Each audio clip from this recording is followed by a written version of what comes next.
सप्रेम साहेब बंदगी। बंधुओं, एक भक्त की जिज्ञासा है कि परमात्मा की प्राप्ति कैसे हो सकती है, परमात्मा का दर्शन कैसे हो सकता है। क्या पूजा पाठ करके परमात्मा का दर्शन मिल सकता है? भक्त के शंका समाधान उसकी जिज्ञासा जरूर पूर्ण होगी। बंधुओं, मैं आप सभी को बताना चाहता हूं कि अपने मन और अपने तन को, जिसका मन निर्मल होता है और जो अपनी सारी जिंदगी अच्छे कर्मों में लगाता है, उसे ईश्वर की खोजने की जरूरत नहीं पड़ती। अगर वह सत्कर्म मार्ग पर चला है तो उसे जरूर ही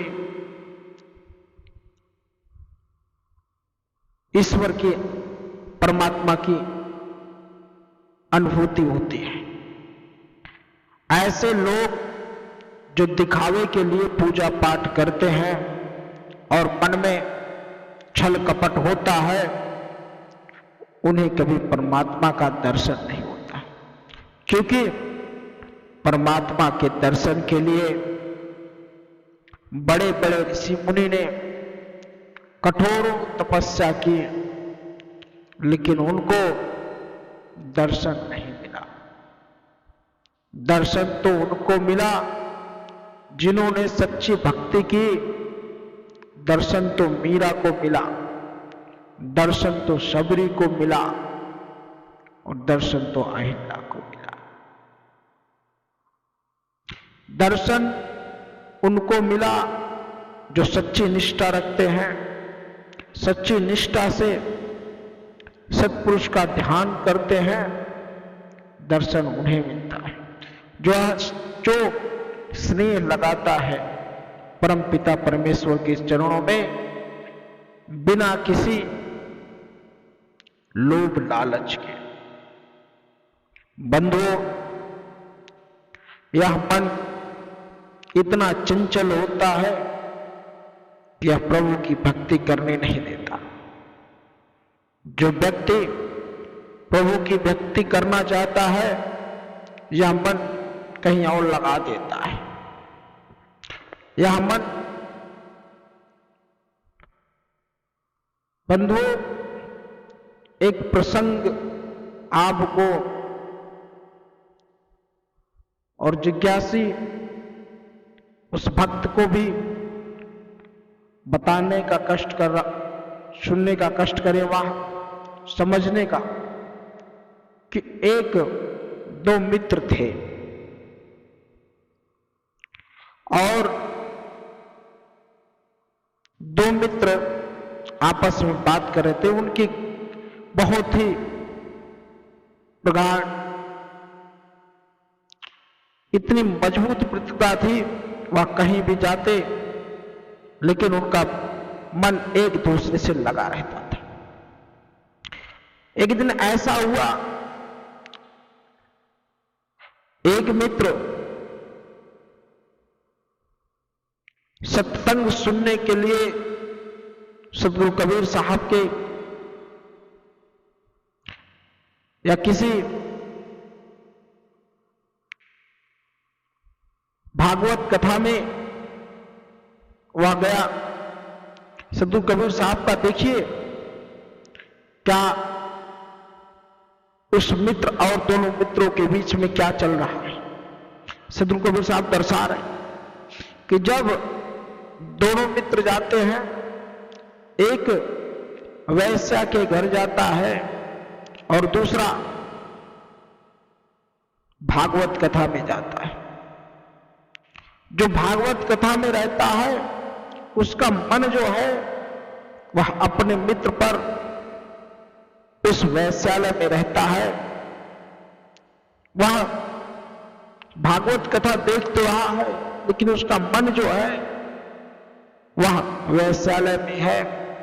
वह सोच रहा है वह सुरा सुंदरी के साथ अपनी मौज मस्ती कर रहा होगा, कैसा है, ऐसा वैसा तमाम उसके मन में विकार आ रहे थे।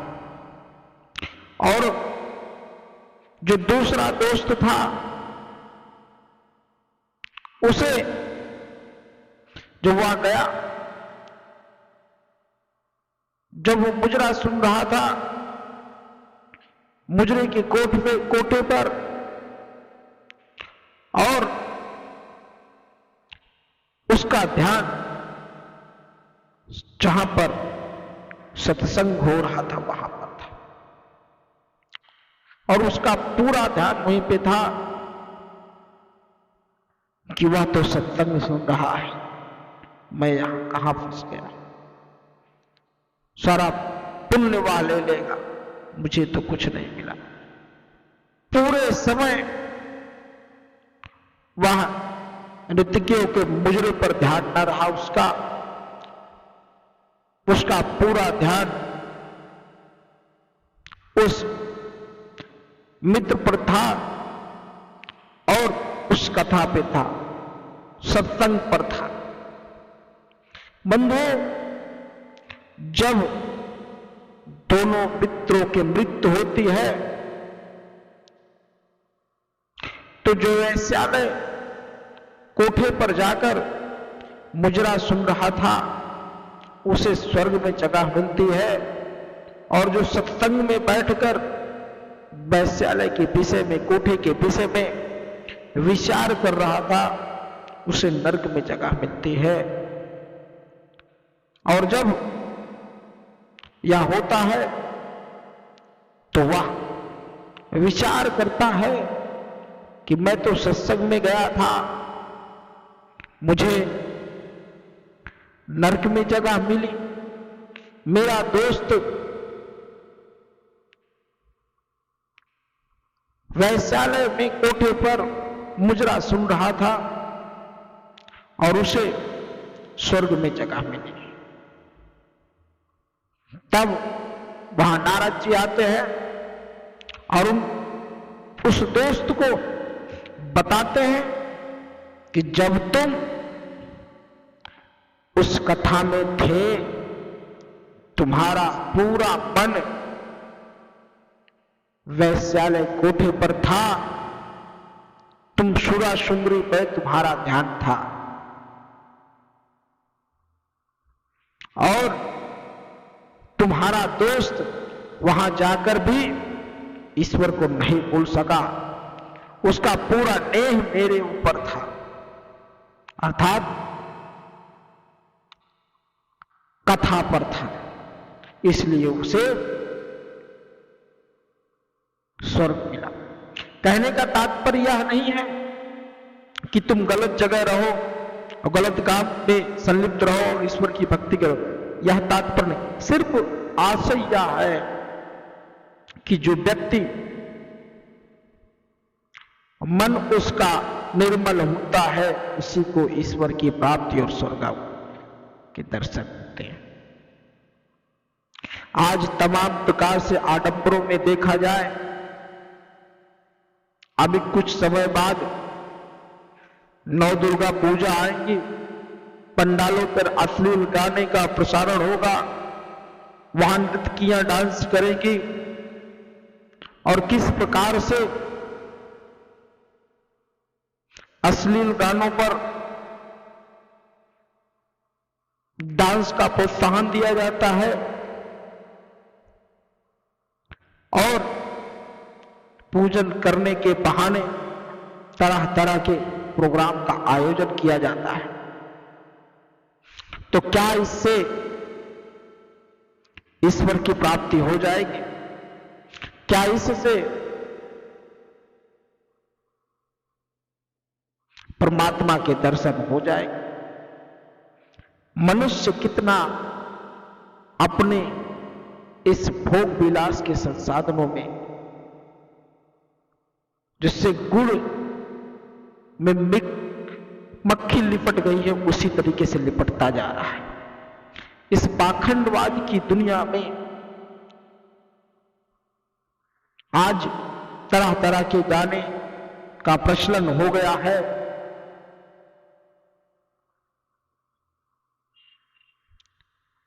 ऐसे ऐसे गानों का प्रचलन हो गया है जिसे लोग सुनना तो दूर, उसके बारे में सोचकर भी घिन आती है। यह समाज, हमारा समाज किस दिशा में जा रहा है?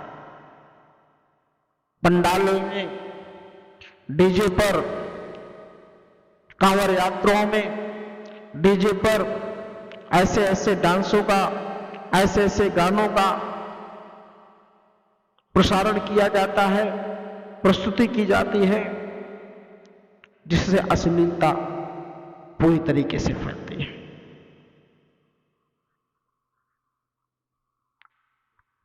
आज क्या किसी भी तमाम ऐसे दुर्गा पंडाल होते हैं जहां पर बिना नर्तकी के वह दुर्गा पंडाल का शोभा नहीं बढ़ती? क्या यह किस प्रकार की भक्ति कर रहे हो तुम? किस परमात्मा का दर्शन तुम्हें चाहिए? तुम अपनी आत्मा की संतुष्टि के लिए कर रहे हो। तुम्हारी आत्मा, तुम्हारा जो कर्म है, इस कर्म से परमात्मा के दर्शन नहीं। परमात्मा का दर्शन तो बिना अगरबत्ती, बिना नारियल, बिना पान सुपारी चढ़ाए भी हो सकते हैं। तुम्हारा मन निर्मल होना चाहिए, तुम्हारा खान पान सही होना चाहिए, तुम्हारा विचार सही होना चाहिए, तुम्हारा विवेक सही होना चाहिए। जिस व्यक्ति का, जिस मनुष्य का विवेक, विचार और खान पान शुद्ध नहीं है, उसे कभी भी परमात्मा की प्राप्ति नहीं होगी। बंधुओं, सदगुरु कबीर साहब ने सिरे से खारिज किया है। बहुत सारे पंथों में आज चल रहा है कि कंठी माला, रुद्राक्ष ऐसा वैसा पहन के तुम तर जाओगे। नहीं तरोगे तुम। सदगुरु कबीर साहब के शरण में आओ। सदगुरु कबीर साहब के शरण में कोई जरूरत नहीं कि कंठी माले का पहनकर ही सदगुरु कबीर की भक्ति की जा सकती। तुम्हारा मन निर्मल हो, तुम्हारा मन शांत हो, एकाग्रचित्त हो, तुम्हारा मन भटके नहीं, तुम्हारा सच्चा गुरु, तुम्हारा सच्चा भगवान, तुम्हारे माता पिता, अपने माता पिता के चरणों में, अपने गुरुजनों के चरणों में ध्यान करो, उनकी सेवा करो, उनकी वंदना करो, उनकी पूजा करो। उससे बढ़कर कोई धाम नहीं होता। अगर परमात्मा का दर्शन पाना है तो सबसे पहले नियमित अपने मां बाप के दिनचर्या पर ध्यान देना चाहिए। जो व्यक्ति अपने मां बाप की सेवा की, उसे किसी तीर्थ, किसी व्रत की जरूरत नहीं होती। उसका मन अगर निर्मल है, उसने मां बाप की सेवा की है सच्ची निष्ठा से, तो उसे ईश्वर को ढूंढने की जरूरत नहीं होती। वह भी एक संसाधन है परमात्मा को पाने के लिए। संसाधन इसलिए कह रहा हूं क्योंकि वह स्रोत है, वह सीढ़ी है, और वह ईश्वर रूपी इस संसार पर तुम्हें जन्मदाता, तुम्हारे शरीर को उस लायक बनाने वाला वही माता पिता है। तुम अपने कर्म के आधार पर नरक में भी जा सकते हो, स्वर्ग में भी जा सकते हो। स्वर्ग नरक सब यही है, सब यही देखना पड़ेगा, सब यही भोगना पड़ेगा। तुम जैसा कर्म करोगे तुम्हें उस कर्म को यहां पर भोगना पड़ेगा। कर्म के आधार पर ही मनुष्य को उसे कर्मों का फल भोगना पड़ता है। नाना प्रकार के राग द्वेष में लोग पड़े रहते हैं। परमात्मा की प्राप्ति के लिए सिर्फ सच्चा मन जरूरी होता है। तुम लाख पूजा कर लो, तुम लाख अर्चना कर लो, तुम लाख दान कर लो, महादान कर लो, तुम पापी कपटी हो, तुम्हारे मन में विकार भरा हुआ हो, तुम बेजुबानों की हत्या करते हो, तुम मांस मदिरा का सेवन करते हो, ईश्वर की प्राप्ति कहां से हो? कहां मिलेंगे सदगुरु तुम्हें? तुम तो उसके शरीर के अंदर अपने अंतरात्मा में किसको बिठा रहे हो? राक्षसी कोटि के राक्षसी योनियों का भक्षण कर रहे हो तुम। मनुष्य तन पाकर तुम्हारा भोजन राक्षसी हो गया, तुम्हारा जीवन राक्षसी हो गया, तुम्हारा विचार राक्षसी हो गया, तुम्हारे सोचने समझने की शक्ति जो है वह मनुष्य की नहीं रह गई। तुम्हें सिर्फ यह सोच रह गई कि मैं ऐसा कर लूंगा, मैं ऐसा कर लूंगा, मैं बड़ा महल बना लूंगा, मैं बड़े पैसे कमा लूंगा। तो बंधुओं, परमात्मा का दर्शन उन जिन लोग की सोच है कि मैं बहुत बड़ा दानवीर हूं, लेकिन वह भी देवी देवता के नाम पर अबोध पशु जिनका कोई दोष नहीं होता और चढ़ावे के नाम पर उनकी बलि दिलाने का काम करते हैं और फिर बड़ा सा भंडारा का आयोजन करते हैं, बड़े से यज्ञ का आयोजन करते हैं, उनको भी ईश्वर की प्राप्ति नहीं होगी। परमात्मा की प्राप्ति उनको भी नहीं होगी। परमात्मा का दर्शन सिर्फ सदगुरु कबीर साहब के सच्चे भक्त को हो सकता है।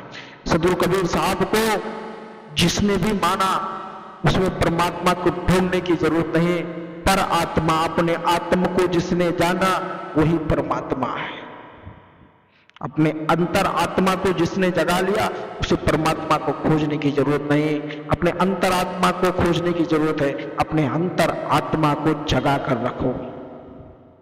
मनुष्य कल्याण के लिए निस्दिन कार्य करो, जीवों पर रक्षा करने का काम करो, अहिंसा से दूर रहो।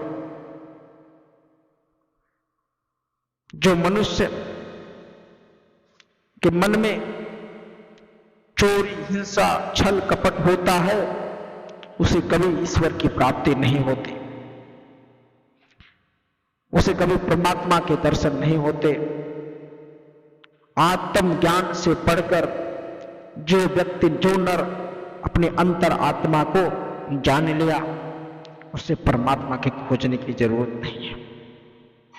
परमात्मा को जानने के लिए सदगुरु कबीर साहब के चरणों में स्नेह लगाओ और अपने माता पिता के चरणों में निस्दिन उनका ध्यान करो, उनकी सेवा करो, उनकी पूजा करो और शाकाहारी बनो। परमात्मा के दर्शन ऐसे ही प्राप्त हो जाएंगे। कहीं तुमको परमात्मा की खोजने की जरूरत नहीं है। तुमसे बन सके तो किसी भूखे को भोजन खिला दो, तुमसे बन सके तो किसी गरीब असहाय की मदद कर सको, तुमसे बन सके तो किसी का इलाज करवा दो, तुमसे बन सके तो किसी को ब्लड डोनेट कर दो, तुमसे बन सके तो किसी की मदद कर दो। लेकिन पाप की बलि देकर, पाप का भागीदार बनके, बड़ा दानवीर होकर परमात्मा की प्राप्ति नहीं होगी। चाहे वह हिंदू हो या चाहे मुस्लिम, चाहे सिख या ईसाई। मुस्लिमों में भी बकरीद से लेकर उनके जितने भी त्योहार आते हैं वहां बेजुबानों को बलि दी जाती है और फिर वह इंसानियत का पाठ पढ़ाते हैं कि उनके पैगंबर ने इंसानियत का पाठ पढ़ाया, इंसानियत का संदेश दिया। तो पैगंबर ने तुम्हारे इंसानियत का संदेश दिया, तो क्या तुम्हारे अंदर वह मानव धर्म है, वह इंसानियत है? तुम्हारा क्या बिगाड़ा है भाई? उस बैल ने, उस गाय ने, उस बकरे ने, उस मुर्गी ने तुम्हारा क्या बिगाड़ा है? तुमसे कुछ लिया, तुम्हारा कुछ नुकसान किया? लेकिन आज उनको खाकर, उनका सेवन करके हज जाने का काम करते हैं। तुम्हें अल्लाह मिलेंगे, अल्लाह के दर्शन होंगे, तुम यही भोगोगे, जन्नत नहीं मिलेगी, यही भोगना पड़ेगा तुमको। न तुम्हें जन्नत मिलेगी, न तुम्हें परमात्मा मिलेंगे, तुम सबको यही भोगना पड़ेगा। जिसने भी सतगुरु कबीर साहब की भक्ति की, सतगुरु कबीर साहब की सीख को अपनाया, उसी को परमात्मा के दर्शन हुए। अर्थात आत्मा से, इस शरीर के अंदर ही, इस मानव तन से जड़ा हुआ जो हीरा है, इस हीरे अनमोल जैसे इस नर्तन के अंदर ही परमात्मा बैठे हुए हैं। जिसका मन सुंदर और सुशील है, उसके अंदर परमात्मा है। किसी चोर, किसी जंजाल, किसी पापी के अंदर परमात्मा नहीं होता। कुछ लोगों के द्वारा कहा जाता है सबके शरीर के अंदर परमात्मा होता है, तो परमात्मा उसी के शरीर के अंदर वास करता है जिसका मन निर्मल होता है। परमात्मा उसी को दर्शन देता है। इसलिए बंधुओं, सतगुरु कबीर साहब की भक्ति करो और अपने माँ बाप का सेवा करो, अपने माँ बाप की पूजा करो। उनसे बढ़कर इस दुनिया में कोई है ही नहीं। सब प्रेम साहे बंदगी।